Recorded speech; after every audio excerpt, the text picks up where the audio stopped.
di hati tuh nyampe juga akan ke hati. Itu mulai penerapan mulai dari to-do list. Udah mulai butuh nih rekrut satu. Podcastmu, ngobrol asik bersama Lazismu. Assalamualaikum warahmatullahi wabarakatuh. Sobat Lazismu, alhamdulillah kali ini kami dari Sragen kedatangan tamu yang luar biasa, masya Allah luar biasa sekali. Beliau Pak Rizal Putantara. Beliau katanya ya, ini eksekutif pertama dan katanya juga direktur pertama Lazismu Sragen. Mungkin kalau saat ini itu bahasanya manajer.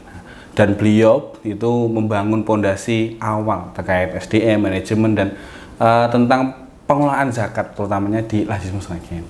Kita simak kisah heroik beliau, masya Allah luar biasa. Assalamualaikum warahmatullahi wabarakatuh. Waalaikumsalam. Bapak Rizal. Ini ngomong-ngomong, saya manggilnya nanya bapak atau mas ya? Mas aja sih. Karena mungkin sepantaran ya wajahnya. Mas Rizal, alhamdulillah. Ini saya agak mengenang masa lalu, Pak. Tahun-tahun 2014-15 itu. Saya pernah ikut kegiatan Mas Rizal ini di kebencanaan, kerelawanan.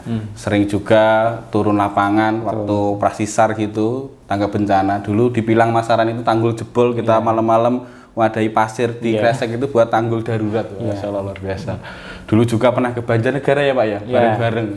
Seluruh ambil Lazismu libur berangkat ke sana, respon bencana. Dan dulu juga pernah saya ikut pelatihannya Mas Rizal di SMK Negeri 2 ya dulu ya. Kerelawanan, masya Allah luar biasa. Nah ini alhamdulillah sehat ya Pak Rizal ya, Mas Rizal. Masya Allah. Sekarang saat ini mungkin akhir-akhir ini sibuk apa Pak Rizal? Lagi sibuk dampingi teman-teman untuk memproduksi herbal gitu ya, buat semua gitu ya. Kebetulan ada garap herbal, garap madu yang banyak sekali. Sekarang lagi marak madu-madu yang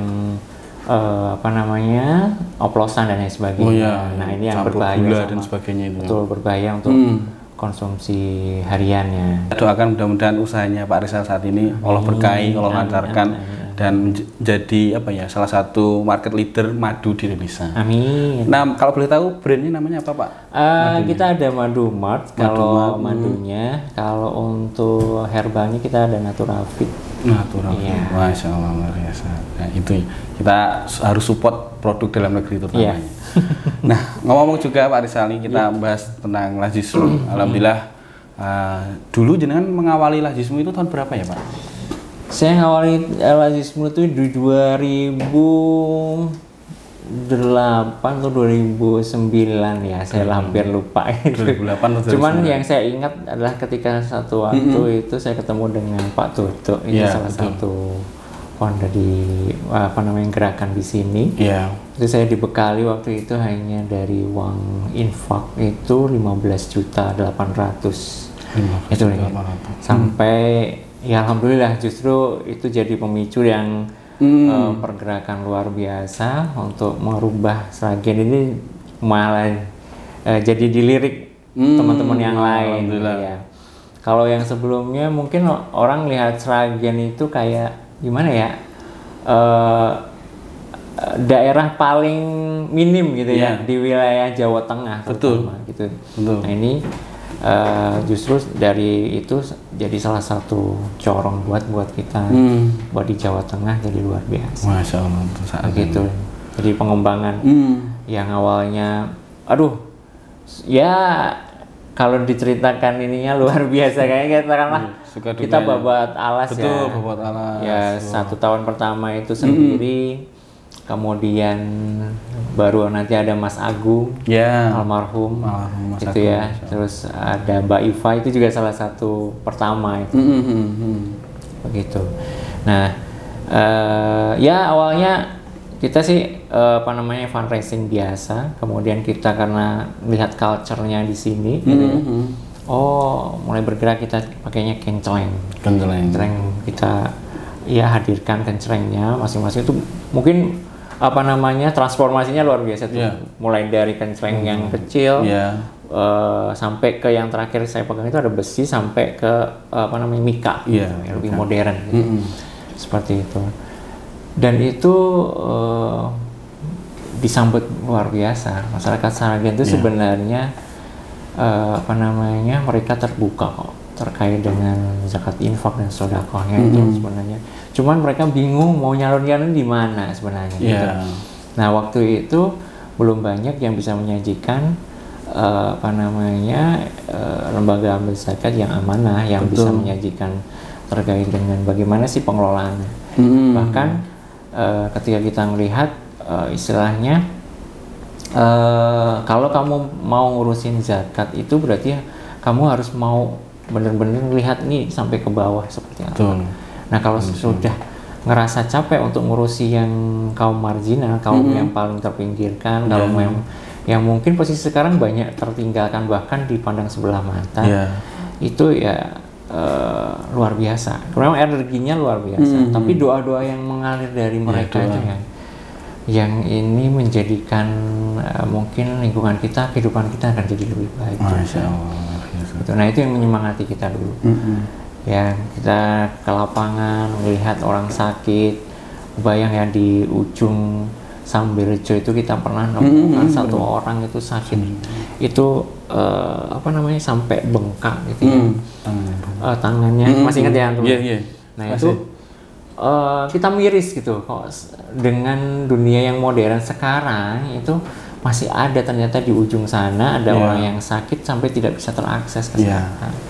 Kemudian waktu itu juga kita nemukan 43 tahun satu daerah yang tidak pernah merasakan daging kurban. Betul. Nah, itu mungkin juga antum juga pernah merasakan ngirim ke sana gimana. Jadi effortnya buat ngirim ke sana di ujung Sragen ternyata masih ada yang kayak begitu. Nah, itu jadi keprihatinan buat kita. Padahal bisa jadi di lingkungan sekitar kita mungkin ada yang menyembelih hewan kurban, ada yang 30 ekor. Itu mungkin di kulkasnya aja mungkin 1 tahun 2 tahun nggak habis-habis gitu ya. Tersimpan. Nah, ini tersimpan rapi di Tupperware kita. Tapi ternyata di ujung sana hanya untuk merasakan daging aja. Sangat susah sekali. Nah, itu keprihatinan dari kita, akhirnya kita geserin. Korbannya itu diratakan gimana caranya gitu ya. Ada tabungan korban buat teman-teman bisa ikut andil lebih gampang setiap bulannya. Mungkin sekarang sudah mulai lebih modern ya. Sampai ke kornet dan sebagainya itu kemudahan yang disajikan sampai sekarang. Nah, itu sesuatu pergerakannya. Nah, sampai ke hati. Jadi sesuatu yang dari hati itu nyampe juga akan ke hati. Dari hati ke hati. Di awal tahun 2008 itu mengawalinya bagaimana? Secara pribadi Pak Rizal itu apakah langsung jadi direkturnya atau mungkin mulai dari staf dulu Pak Rizal? Waktu itu hanya sekedar amil untuk ngurusin aja ya. Karena waktu itu juga masih di bawah pengurus seperti itu. Kemudian baru tahun kedua setelah ada tim itu itu waktu itu istilahnya ya kita jadi pelaksana gitu kemudian bergerak lagi seperti itu. Jadi mulai bergerak secara struktural ini pertumbuhannya banyak hal, salah satunya mungkin di bagian keuangan, kemudian ambil lapangan, fundraising dan dari sisi penyaluran program apa. Begitu sih. Tim sudah lengkap, kemudian Pak Rizal sendiri jadi direkturnya gitu ya. Waktu itu sudah menjadi direktur itu di tim dua orang waktu itu direktur pelaksana. Masya Allah. Kemudian dari awal sudah kita coba susun secara strukturalnya begitu. Saya mau izin Pak Rizal, tertarik tadi dari 2008 Pak Rizal mengawali ini. Dulu kondisi tim Lazisme sendiri itu bagaimana Pak Rizal? Awalnya cuma saya. Awalnya saya. Wah, kesana kemarin gimana ya caranya ini? Ini ngerakin ini tuh yang bikin kotak dulu 1 2. Terus saya kayaknya udah mulai butuh nih rekrut satu. Mas Agung waktu itu kebetulan lagi ini. Kita rekrut karena beliau juga istilahnya sevisi waktu itu. Mas bisa segera aja kita gerak bareng-bareng. Habis itu kita mulai berkembang lagi, ada Mbak Iva, kemudian ada teman-teman yang lain, amil-amil yang lain, kemudian kita gerakkan ke teman-teman juga relawan, karena kita sama-sama sevisi. Sebenarnya kita juga pengen masyarakat di sekitar kita itu juga terangkat. Betul. Kesejahteraannya, ininya juga terangkat. Apalagi ketika kita melihat banyak hal terjadi di sana. Anak-anak SMA sajalah katakanlah, teman-teman kita di SMA, SMP bahkan waktu itu kita buka open buat mereka jadi relawan. Jadi kita ada pendidikan, waktu itu ada training, gimana sih ininya, apa sih yang harus kita lakukan, bahkan waktu itu sampai ke Diklatsar ya, betul. Beberapa relawan itu memang dalam rangka untuk mengumpulkan, karena memang jiwa kita tuh sama, kepedulian kita sama, cuman kadang kita tidak terwakili. Nah itu akhirnya kita kumpulkan, dan alhamdulillah waktu itu bisa solid sekali gitu. Jadi ketika kita ada kebencanaan apapun pasti kita kirimkan tim. Jadi waktu itu awalnya hanya beberapa gitu, karena kita butuh, kan nggak mungkin tuh kita satu kirim ke Ponorogo, satu lagi ini kan nggak mungkin. Waduh, pasti akan capean sendirian kita. Akhirnya ya udah kita rekrut. Yuk ikutan terjun di lapangan seperti apa. Mau itu bersihin sungai kah? Sering mau itu. banjir, Gunung Kelut gitu ya. Pagi-pagi udah tahu kabarnya waktu itu. Siangnya sudah kita gerak gitu. Donasi langsung kita kumpulkan gitu ya, dari teman-teman sekolah dan sebagainya. Kemudian kita kirim sendiri ke sana waktu itu. Nyalurkan ke sana dan seterusnya. Nah, ini satu panggilan jiwa gitu, kalau kita memang bisa menyalurkan panggilan itu, ini sebuah kebahagiaan sebenarnya gitu. Nah ini yang mungkin bisa mengawali dulu semangatnya, gitu ya, panggilan jiwanya teman-teman, bahwa teman-teman ini mau ikut andil untuk mengambil perubahan, mengambil sikap dan seterusnya. Ya alhamdulillah akhirnya ya bersama-sama kita bisa. Alhamdulillah. Itu mulai tahun 2008 ya. Nah, untuk tadi kan sudah bangun tim ya Pak ya? Kalau dari awal pendirian Laziz Sragen tahun 2008-2009 itu bangun manajemennya, istilahnya untuk pengelolaan zakat dan sebagainya, itu dari Pak Rizal sendiri bagaimana Pak dulu? Ya, kita waktu itu mulai penerapan mulai dari to-do list ya. Kita harus di listing dulu dari teman-teman amil, itu udah ada to-do listnya, sehari itu mau harus ngapain aja, kita harus jelas detailnya dari sumber dayanya, kemudian KPI-nya, ada KPI waktu itu sudah mulai dirintis. Kemudian setelah itu pendekatan, jadi ada dua sisi, pendekatan di internal sama eksternal. Jadi ada pelaporan yang harus kita sajikan kepada muzaki, donatur dan seterusnya. Kemudian dari satu sisi kita juga maintenance ke mustahik juga seperti apa. Ada yang harus memang kita datangi dan seterusnya. Kita gali lebih lanjut, karena pengen kita kan mengentaskan. Harapannya nggak cuma sekedar kita menyerahkan saja bantuan itu kemudian selesai, tapi kita coba dampingin, apa sih kedepannya ini harus bagaimana gitu. Nah, walaupun mungkin terkadang kita ada kendala juga kan, karena memang keterbatasan SDM, kita harus ini lagi. Bahkan waktu itu kita juga datangkan teman-teman dari UMS, dosen juga. Bu, boleh nggak ngisi ke kita terkait dengan sosial responsibility-nya seperti apa gitu ya. Jadi untuk ngangkat ke teman-teman, bahkan nanti respon kebencanaan harus bersikap seperti apa. Jadi biar nanti ketika di lokasi bukan lagi menambah masalah, tapi kita angkat untuk menyelesaikan masalah di sana, ngerilis masalahnya seperti apa. Begitu. Nah, momen dulu Pak Rizal sendiri bangun Lazizmu kan pasti ada suka dukanya. Betul. Mungkin ada nggak momen duka yang kayaknya saya tak nyerah gitulah? Ada momen titik terendahnya sendiri Pak Rizal waktu dulu itu? Ya, ada sih waktu itu. Ya, tentu saja kan momen dukanya adalah ketika berhubungan dengan kebutuhan kita sehari-hari gitu ya. Waktu itu istilahnya kita sebut sebagai pemulung zakat kita itu. Satu sisi kita coba ngentaskan teman-teman gitu ya, tapi satu sisi lain ternyata kita juga butuh disentuh gitu ya. Jadi teman-teman Amil, teman-teman relawan itu juga butuh disentuh. Mereka juga manusia. Betul. Nah, mereka juga ikut bergerak, tapi kadang untuk menyampaikan keluhannya mereka sendiri itu tuh nggak nyampe. Iya. Nah, ini yang waktu itu akhirnya kerasa juga ke saya. Aduh, ini gimana ya? Satu sisi ngangkatnya itu kan luar biasa ya, kita pengen menyentuh ke mustahik itu gimana biar bisa menyelesaikannya mereka, gitu, datangi mereka dan seterusnya. Tapi satu waktu kita akan menemukan ada yang mustahik itu bahasa Jawa ini nganyelke gitu kan.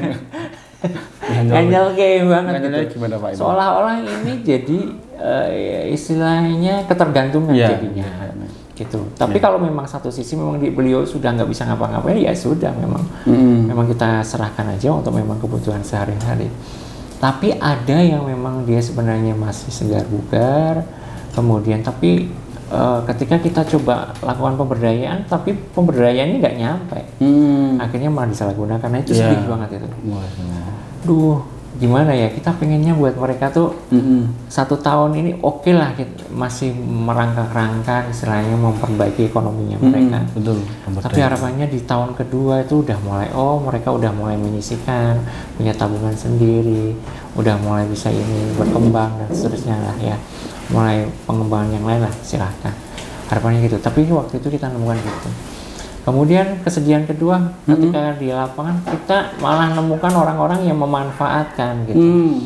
Jadi orang yang ini misalkan kehabisan bekal. Tapi ketika di jalan itu kita nemu, enggak kayak gitu loh. Kondisinya real di lapangan. Nah, ini bagi kita ini istilahnya bertolak belakang, gimana ini gitu. Kemudian ada lagi di lapangan ketika kita survei, kita nilai ternyata skalanya ini sebenarnya masih sedang-sedang aja, itu juga ada. Nah, waktu itu akhirnya kita coba, ini kita ambil keputusan nih untuk yang akan kita bantu yang seperti apa sih gitu, begitu dan seterusnya.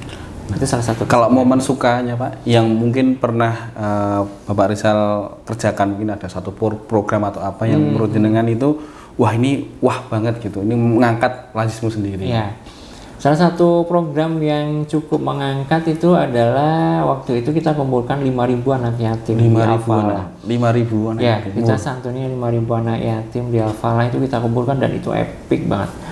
Masya Allah, kita ngelihat adik-adik yatim kita itu di sana, yang duafa juga di sana, itu luar biasa. Jadi kekuras emosi kita di sana. Nah, itu sebuah rasa bangga dan sekaligus bersyukur gitu, bahwa di antara ribuan anak-anak yang kita kumpulkan di Al-Falah waktu itu masih beruntung lah kita hitungannya seperti itu. Nah, itu yang jadi penyemangat kita lagi ini kita masih bisa lagi yang lebih besar lagi. Akhirnya kita ada gerakan yang lain lagi ya, seperti seterusnya. Begitu. Kalau momen-momen ikonik lucu gitu, banyak ya. Banyak. Jadi ada yang pas di jalan gitu ya, misalkan teman-teman relawan itu pada ketiduran gitu. Terus di perjalanan saking capeknya gitu. Terus ada juga yang waktu itu itu di Masaran lagi ngarungi pasir dan seterusnya, kemudian kehujanan. Terus ada juga yang ketinggalan bajunya dan sebagainya pas lagi relawan. Itu juga ada gitu. Kalau momen-momen berharga yang bisa diambil pelajaran untuk kisah hidupnya Pak Rizal sendiri itu diambil dari Lazismu itu ada nggak Pak kira-kira? Ya, jadi ada satu nilai penting yang waktu itu kita dapatkan di Lazismu adalah bahwa berbagi itu tidak harus dimulai dari kaya. Gitu. Jadi dari apapun kondisi kita itu, ketika kita mau berbagi apapun bentuknya, itu akan punya nilai manfaat dan punya multiplier efek. Gitu. Efek bola salju yang itu ikut menggerakkan. Itu istilahnya tangan-tangan langit itu juga akan turun di sana. Gitu. Kedua, ketika tadi yang saya sampaikan, ketika hati yang kita sentuh itu akan kembali ke hati. Masya Allah. Gitu. Jadi pastikan sekarang semangatnya adalah juga ke arah sana. Jadi kalau kita memang itu jadi semboyan, bahkan waktu itu di teman-teman Amil itu, kalau antum sudah nggak punya hasrat untuk mengurusi orang-orang duafa lagi, segera resign gitu waktu itu. Segera resign gitu. Jadi fokus yang lain gitu ya. Jadi sibukkanlah antum dengan yang lain gitu. Tapi kalau antum masih punya rasa untuk bisa tetap in touch dengan mereka, silahkan tetap lanjut untuk menjadi relawan, tetap ini gitu ya, bangun terus semuanya, silahkan aja. Tapi kalau sudah nggak ada ini, karena kita itu ngurusi dua sisi gitu. Ibarat koin itu sebelah sisi adalah dari mustahil, sebelah sisinya adalah muzaki gitu ya. Jadi dua sisi yang berbeda jauh gitu ya. Yang satu bagaimana caranya kita tidak merendah ya di antara bergelimang harta dari para muzaki ini, kita tetap setara, karena memang secara nasnya kita sesama manusia itu setara gitu. Betul. Kemudian di sisi kedua, ketika kita mengurus mustahi itu kita jangan sampai ada rasa gitu, kita itu di atasnya mereka. Itu yang kadang tipis banget, kita harus menjaganya itu. Nah, momen-momen itu kadang yang menyadarkan saya, aku udah mulai tumbuh rasa meninggi ya. Ini jaganya kan susah banget gitu ya. Betul. Nah, waktu itu yang kayaknya kok mulai nggak bisa kejaga ya. Waktu itu saya gitu. Mungkin saya akan fokus ke tempat yang lain. Gitu. Jadi mungkin waktu itu yang bukan kok untuk meninggalkan, waktu itu enggak. Tapi lebih menjaga sayanya daripada nanti saya nggak bisa all out, nggak bisa ngurusin dengan sepenuh hati, bisa walaupun tetap aja kita juga pengen ngurusin secara ini ya, tapi mungkin kita ambil bagiannya di sisi yang lain yang berbeda. Masya Allah. Nah, kemudian tahun-tahun awal dulu, secara periode dari Pak Rizal sendiri, momen-momen keajaiban dalam menegakkan rukun Islam ketiga ini, perihal zakat ini, mungkin nggak Pak Rizal temui dulu? Keajaiban-keajaiban, mungkin ayat-ayat Quran dan sebagainya yang ditemui waktu di Lazisme. Banyak banget sih.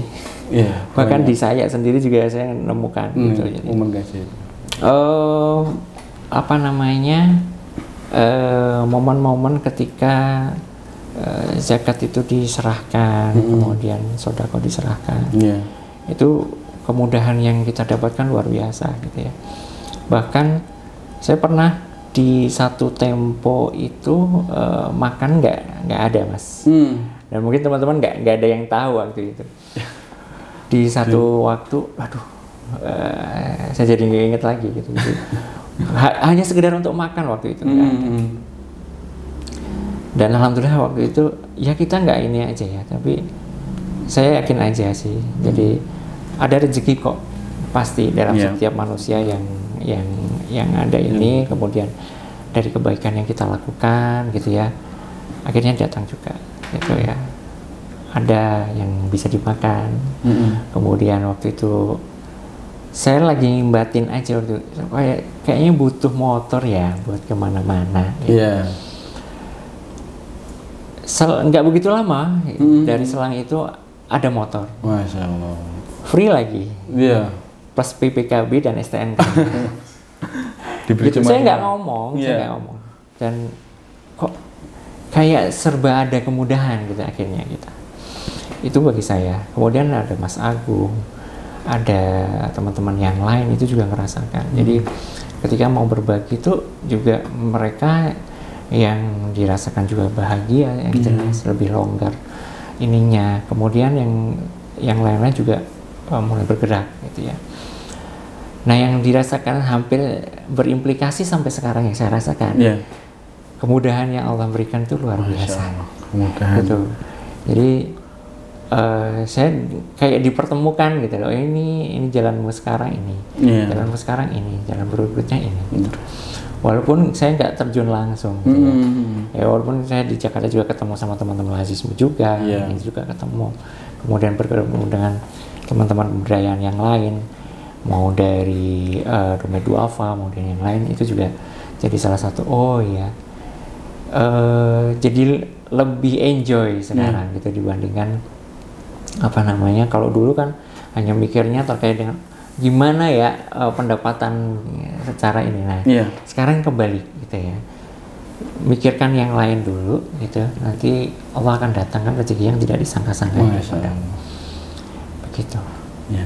Begitu. Nah, ngomong-ngomong Pak Rizal, kalau saat ini kondisi Lazisme Sragen itu mayoritas ambilnya itu anak-anak muda, masih muda. Nah, mungkin ada nggak pesan dari Pak Rizal sendiri untuk teman-teman mungkin dan juga anak-anak muda khususnya yang ini loh harusnya untuk kaum marginal kita perhatikan bersama, ayo toh ikut gabung dan sebagainya untuk peduli. Nah, mungkin nggak ada pesan dari Pak Rizal sendiri untuk teman-teman anak muda ini? Oke.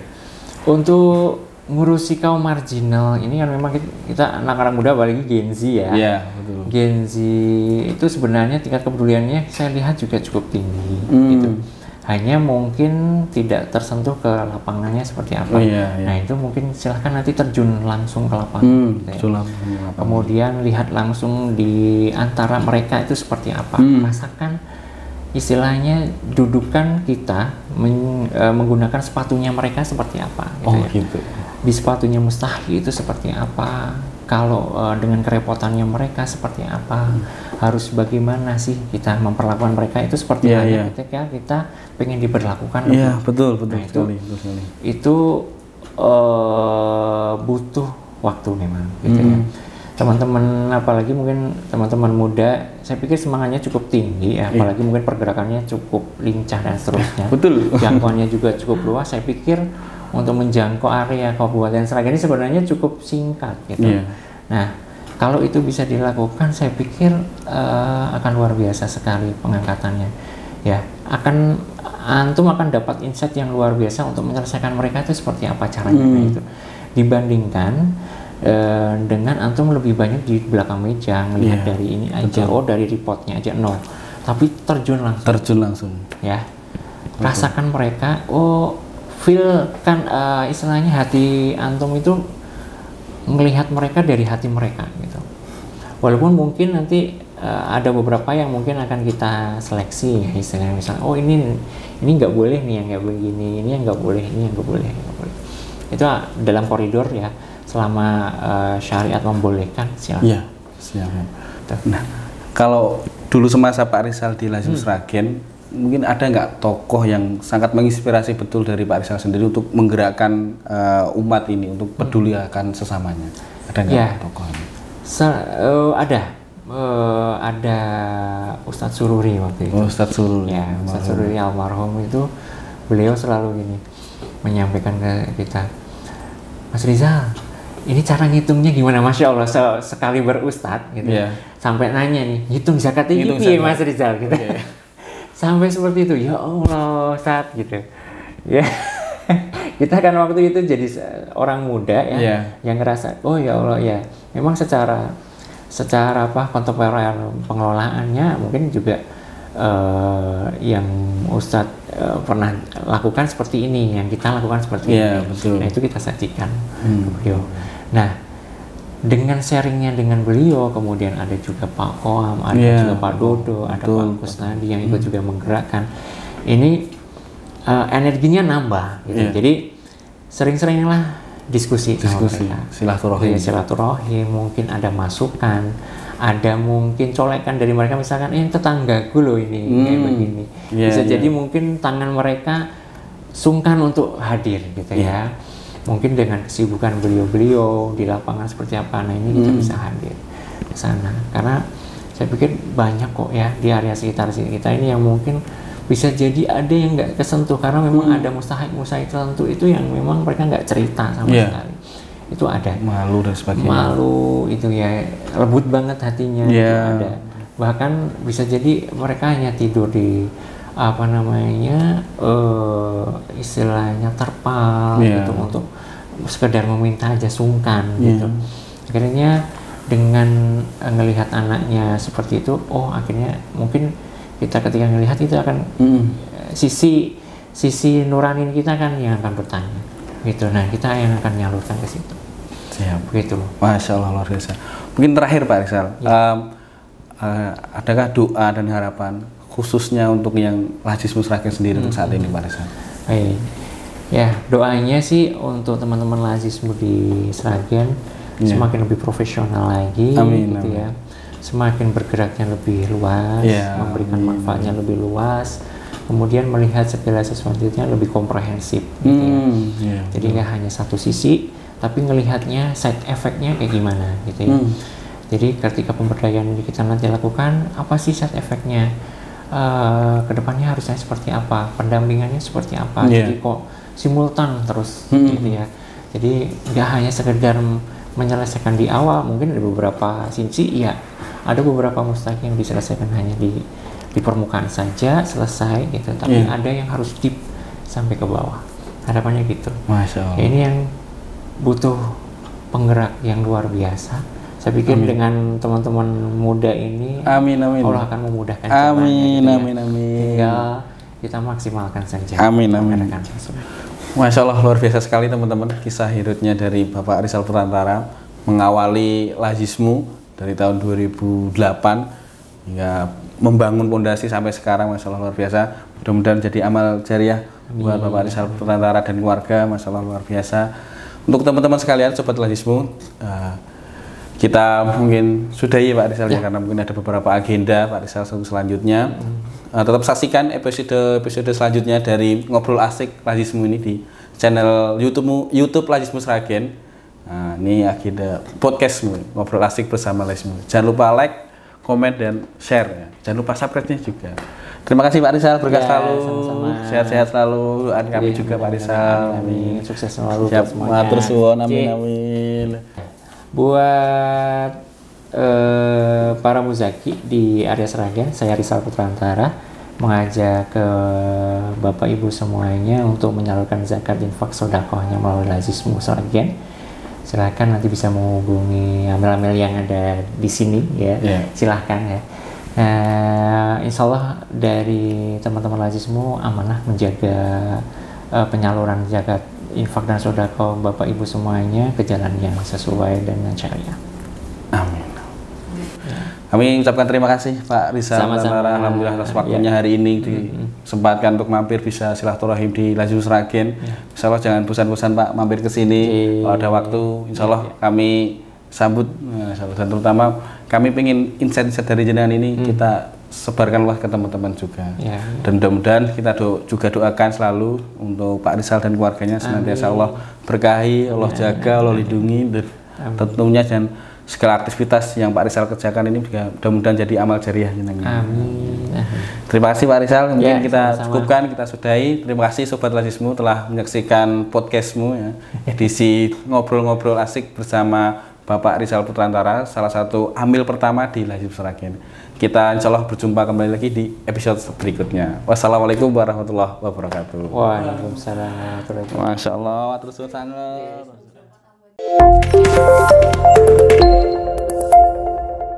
Podcastmu, ngobrol asik bersama Lazismu.